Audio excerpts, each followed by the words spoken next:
Man, what is happening, my YouTube family? Of course, it is your boy B New coming at you all on this Wednesday morning. Happy hump day to everybody. Let's get it in. And first and foremost, as always, just want to send positive vibrations, blessings to everyone who may be listening or watching right now. I most definitely needed them over the past couple of days. And I know I have been in a hiatus the past couple of days, but it's been quite a tumultuous couple of days regarding, some of the things, people that's near and dear to me. So I appreciate all of you guys' positive energy whenever you do send it my way, because it is much needed. So everybody's life isn't always peaches and cream. Just always remember, people on social media and this and that, they're going to show you all the good things, but you never see the bad things. So never let yourself, this is just one word of wisdom before I get into the sports topic. You can skip ahead if you want to, but words of wisdom is, don't ever judge yourself compared to somebody else and what they are doing. Be happy with what you have and what you got, because some of the happiest times in my life is when I was dirt broke and didn't have a thing. Because it's not what you have, it's who you have. You understand what I'm saying? So just remember that, because somebody love you. So anyway, let's get into it. As we all know, the Los Angeles Lakers returned to the court on yesterday to take on the Phoenix Suns after dropping game one. And as you know, I hope you all watched the video that I said after the game, the different adjustments that need to be made. And it seems like Frank Vogel was listening to me, and not just me, but listening to everybody, because it seems like what I've been beating on the drum forever is starting to catch notice with the rest of the internet and everybody else that has an opinion, not just really, but the talking heads didn't seem to talk about it much, but the fans seem like they are the ones who start speaking up on it, saying, where's Marc Gasol? He is MIA. And then once again, we saw Marc Gasol come last night, prepared to the game, shot 50% from three-point land, was 2 out of 4 on threes, did a great job with spreading the floor and giving the Lakers an extra element instead of bringing in Montrezl Harrell, who would be undersized anytime he guarded Aiden, or anytime, even Sarge for that matter. But the thing is, you all, this is not what I'm saying. I'm not saying bring in Marc Gasol and not play Montrezl. Montrezl is capable of playing in the 4 position if need be. You can play Montrezl in that 4 position. I know throughout the course of the year, you never played Montrezl with Gasol, but maybe once or twice, and you didn't give it enough chance for them to grow chemistry together and be able to do what they need to do. And of course, it is all about matchups. So against the Phoenix Suns, of course, you really wouldn't want Gasol and Harrell in there together, just because of the way that Crowder can spread the floor. Because if Crowder is going to be playing in that 4 spot, you really don't want Montrezl Harrell creeping out trying to guard him. You're going to really need the likes of a Kyle Kuzma or either Markieff Morris in order to guard a Crowder at that stretch 4 position, because he really stretches the floor well. But we can see by what Mark did by coming into the game, gave good floor spacing. Of course, he had a couple of assists. You can see the plays where he did play with LeBron James. He made a couple of nice screens, pick and roll for LeBron James, for LeBron to be able to get to the basket and finish at the basket. And we'll get more into LeBron James in just a second, but just want to, of course, give props to AD, because AD was down on himself after game one, rightfully so, and he came back and made up for it. And what you saw from AD last night was a lot more aggressiveness. He did not play with his back to the basket. Falling away, taking fall away fadeaways.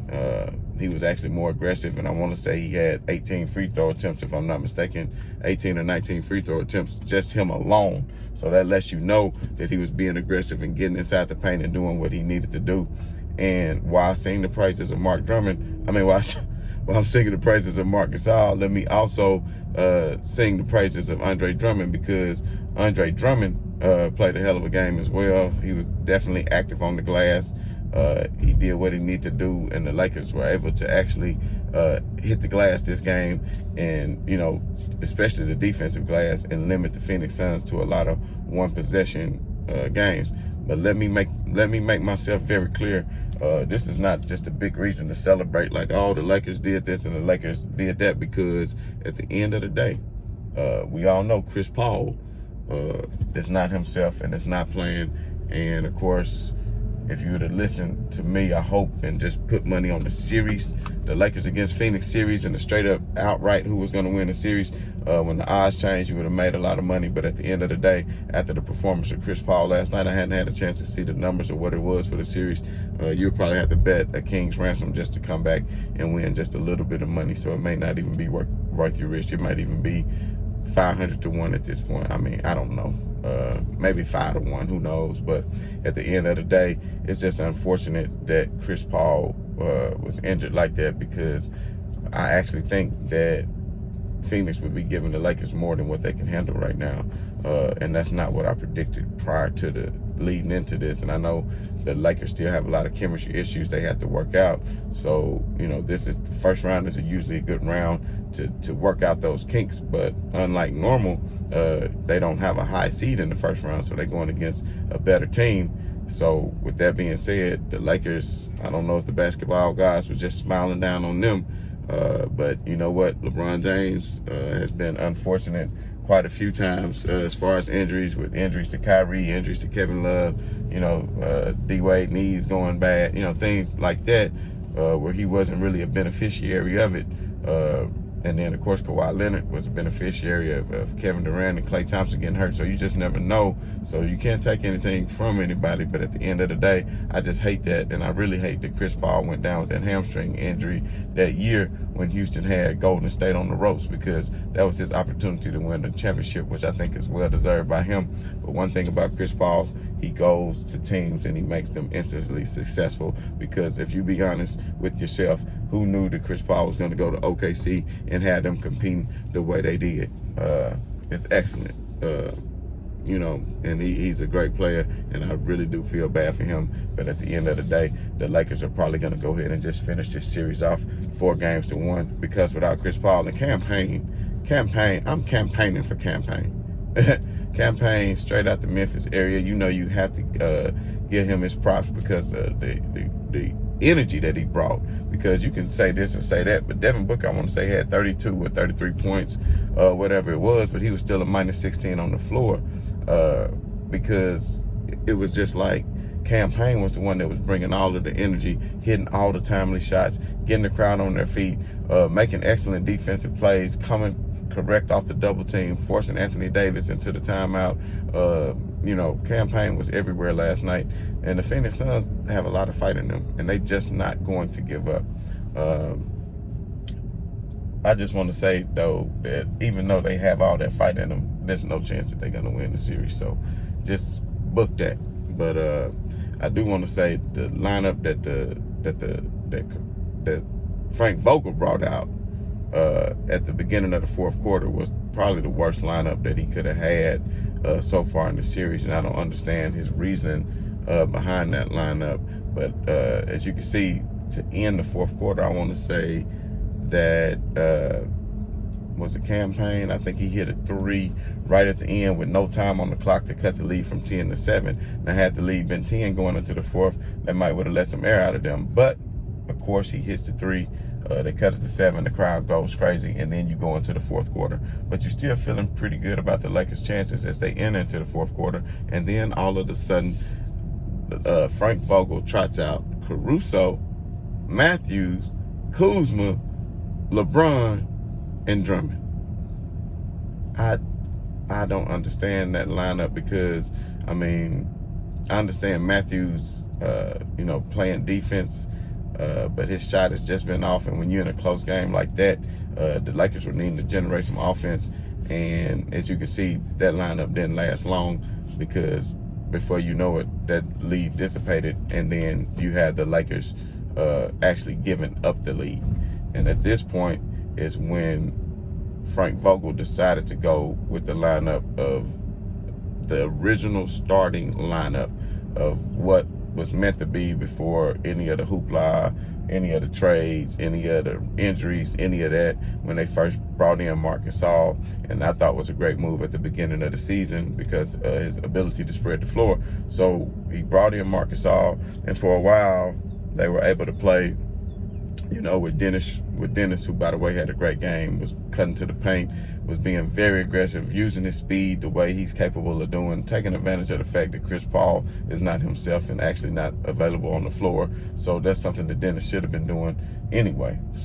But anyway, they had the lineup of Dennis, KCP, LeBron, AD, and Mark. And during the course of the time that they were on the floor together, I want to say when he did that lineup, the score was around 84-83 in the Lakers' favor.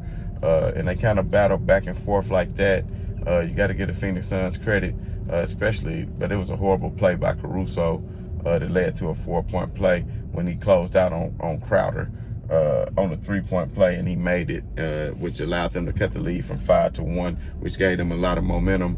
And then, the Lakers still were playing great with that lineup, which I really like that lineup, which shows me that Frank Vogel is not continuing to have a smooth brain, but he is actually willing to change his lineups and not go with Drummond in the end, because he knows that Drummond and AD at the end was going to be detrimental to them. And I will say Mark, he played pretty good on defense. Of course, there was time Mark is not fast enough to when some of the faster guards get into the paint to where he can get over in time, especially if they switch to the offhand. But he does just enough by putting his body in position to allow people to come back from help. If you remember the block that AD got from behind, that was due to Mark slowing the offensive player down and allowing AD to come from behind and block the shot. So just think about that for a moment. And the thing about it is they were spreading the floor and they were doing quite well.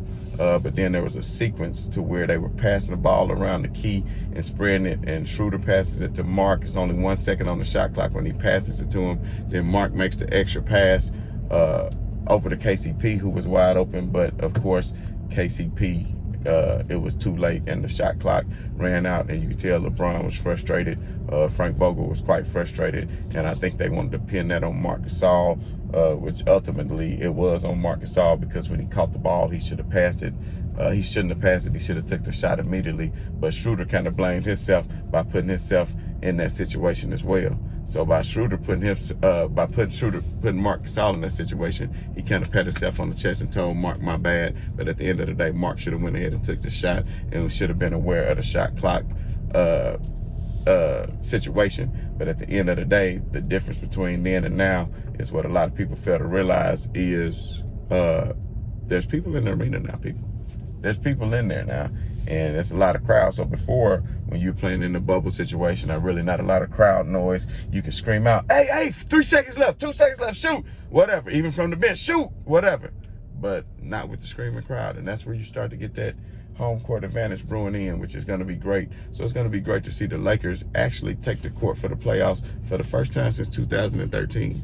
So you're talking about 8 long years since there's been a playoff game at the Staples Center. Now, the Lakers did play the play-in game at the Staples Center, which kind of felt like a playoff game, but it actually technically wasn't. But that kind of gives you an idea of the atmosphere. So looking very forward to that. I know the fans are going to be very amped up and excited to see the Lakers go ahead and try to take care of and finish this series on out and win the next 2 in LA, because as we all know what the Brooklyn Nets are doing in the East, they running through Boston just like Swiss cheese. So with that being said, we never thought there was going to be a series, especially with Jaylen Brown being out of that series. So that comes to no surprise to me, or probably to anybody else who actually knows basketball. So we won't dwell too much on that series. Kevin Durant is actually doing his thing, which is no surprise. James Harden and everyone else. So this is no surprise to me.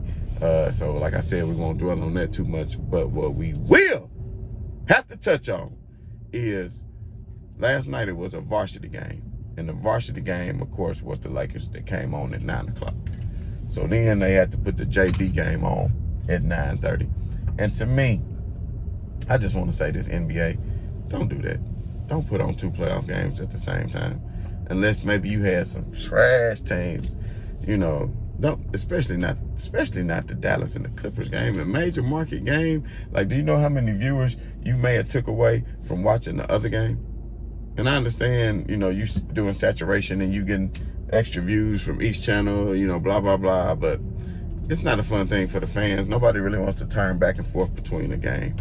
The NFL doesn't do that during the playoffs. They have an AFC game come on CBS, and the NFC game come on Fox. Don't do that, NBA. Now, I can understand when there's a lot of games and you do that in college. If it was just a trash game,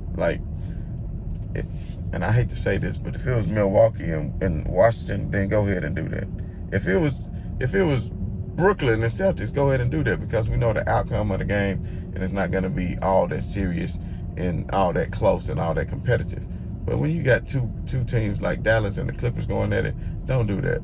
But anyway, I do want to touch on that. We want to go ahead and congratulate the Clippers, because one thing we know for certain about the Clippers is they will not have to blow a 3-1 lead this year, because they ass down 0-2. Ooh, they will not have to blow a 3-1 lead this year. But hey, maybe they can come back from an 0-2, but I just don't really see it. So you got these so-called great wing defenders in Paul George and Kawhi Leonard, but they just cannot seem to get it done. And I called it before the series. I said that they were going to struggle with Dallas, because they did the same last year, but they chose to duck and dodge and hide from the Los Angeles Lakers, and this is what they end up getting. What they end up getting is a Dallas team that's primed and ready. Luka Doncic, who is looking absolutely fantastic, just pretty much carving up their defense and having his way. Tim Hardaway Jr., who continues to be consistent from the outside. The Dallas Mavericks are looking good, but of course, not good enough to beat the Lakers or anything like that. So this is actually going to help the Lakers, because as the Lakers move deeper into the playoffs, they actually on a very good side of the bracket where they don't have to worry about too much. And we all saw what my Memphis Grizzlies were able to do to Utah. And I don't care if Donovan Mitchell comes back or not. I'm on the side of Kendrick Perkins. I mean, Donovan Mitchell is a hell of a player, but so is Ja Morant, and they're going to wash themselves out similarly. And don't forget that Mike Conley is a hell of a player. I'm not going to forget that. But at the end of the day, and I'm not using my feelings involved in this, saying that Memphis is going to win, but I just feel like the way they're playing, they've been playing playoff basketball for 2 weeks now, basically fighting to get their seeding at the end of the year, fighting to get into the play-in tournament, and now fighting again. And that's what the Memphis Grizzlies have always done. They always grit and grind, and that's something that they are going to continue to do. I look for a very close game tonight, but actually I might probably come at y'all this evening and maybe do a pregame analysis of that for those of you all who care. I know most of the time this channel is predicated on the Los Angeles Lakers and that of LeBron James, but and my bad. Speaking of LeBron James, I know a lot of people are on LeBron James for not having Mamba mentality and not being more aggressive and, things of that nature. And, that's to be understood. But at the end of the day, what LeBron James is trying to do, I've been watching LeBron James for damn near basically 18 years, even early in his career. I remember seeing him in Memphis, and I said, damn, hey, this dude is the truth, what they was talking about, as I became a fan of him early on. But at the end of the day, LeBron James, I think, is, everybody say fill out game, this and that. But at the end of the day, what I think really LeBron James is trying to do is make his teammates step up in the playoffs, because this is not the same group of teammates who were in the bubble last year. These are different sets of teammates too that need to get involved and need to build their confidence up, and that's exactly what LeBron James is doing by allowing them, because he's not taking a lot of shots as of yet, and you can see when he needed to, he did. So have you ever seen a man hit a shot that made another man hug another man? Well, that's what happened last night. Go back and look at it. Anybody who got it recorded, the Lakers were teetering on losing that game. They could have went down last night. It was only a 1-point game. The crowd was very into it. It's like 2.5 minutes left. And then lo and behold, shot clock getting low. And LeBron James hit you with that patented fall away, which he had hit another one at the top of the key earlier that was beautiful. But that patented fadeaway shot that actually put the Lakers back up by 3 and then kind of helped them start getting away. And then, like I said, once Marc Gasol got pulled out and they put in Anthony Davis at the center spot and finished the game off like that, then that's a very dangerous lineup too. So that was basically the same lineup. When you put in Dennis, you put in Caruso,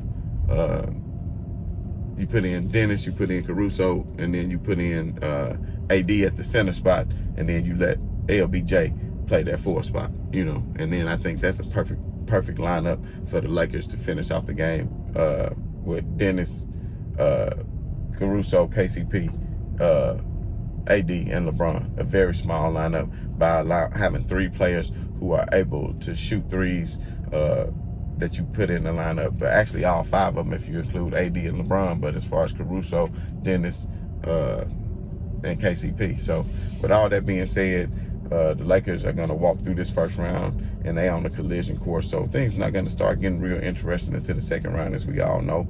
But it's still been very fun to watch. And like I said, I'm going to come back. Like I said, it's been pretty crazy for me the past couple of days, but I'm going to find some time to sit down and make all of my picks for the games coming up for the next couple of days. If anybody is interested in the money lines, the straight ups, the overs, the unders, or anything like that, just to make it a little bit fun. You know, I'm no expert, so don't take what I say as golden, but, you know, I do pretty good. Sometimes you win, sometimes you lose. It is what it is, but at the end of the day, I just really enjoy the game of basketball more so than anything, not just the gambling aspect of it. But as always, I ain't gonna give the Clippers too much problems because, you know, you talk bad about a team, then here they come right back, which it would have been nice to see the battle of LA. But one thing that I do want to say is, Kawhi Leonard, you chose wrong. Now, if Kawhi would have went ahead when LeBron and everybody said, come on to the Lakers, you could have been playing with LeBron and AD. Kawhi, you could have been playing with LeBron and AD. But instead, you chose Paul George and Pat Bev. And now you see where that got you. And you want to have a little thing like you was the king of LA and, you know, blase this, you got full of yourself. If you would have stayed with the Lakers, if you would have came to the Lakers, see, people wouldn't have gave you such a hard time because now you have the monster that is the Brooklyn Nets, the 3-headed monster of the Brooklyn Nets. And how great would that would have been to see Kawhi, LeBron, and AD against KD, Kawhi, and Harden. Do you understand what I'm saying?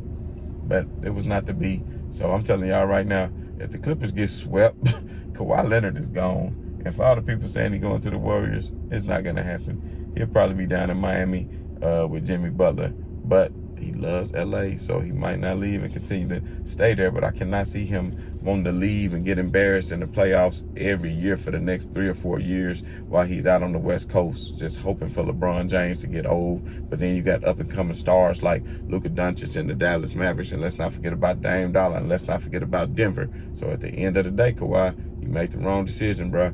You made the wrong decision. You thought, oh, well, I'm going to face the competition. You thought people was going to judge you if you would have went to LeBron James. But the thing about it is you're not on LeBron James level. So nobody going to say, oh, he went there. Bro, a lot of people want to crown you this and that. But people like me knew that you beat Golden State because Kevin Durant and Klay Thompson was injured. Now, if that was not the case, the Golden State would have beat the hell out of y'all.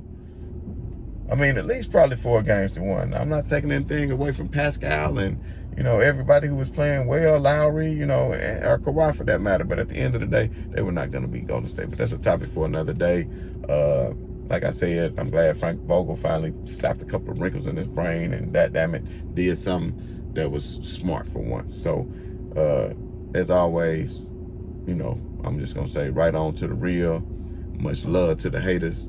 And I'm out.